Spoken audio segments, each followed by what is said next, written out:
Most Jehovah's Witnesses don't know they're supposed to believe this. I was asked by a commenter to expand upon something that I said in my earlier videos, in which Jehovah's Witnesses believe that before the flood of Noah, it had never rained before.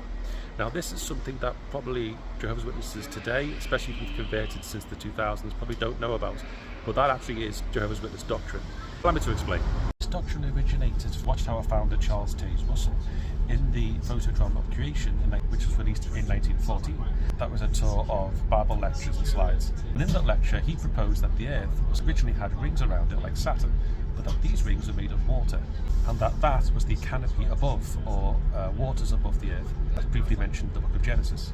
And the idea was that it had never rained on the Earth before, and that when the flood of Noah's day happened, that God let loose this water canopy above, and the rings fell, and that's where the water came from.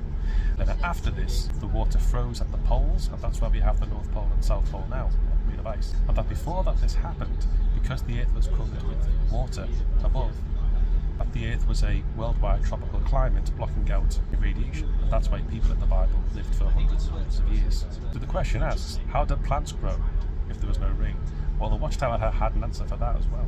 The answer they gave was because there was a greenhouse effect of water surrounding the Earth, and all the Earth was tropical, that there was morning mist that watered all of the plants, so a very humid climate. Now granted, this hasn't been talked about since the late 70s at best. It's one of those doctrines that they don't talk about anymore, hope that the members will forget about and not bother researching, but it's never been rescinded, it's still official Watchtower doctrine. So it's just another one of those wacky Jehovah's Witness doctrines that they hope you forget about.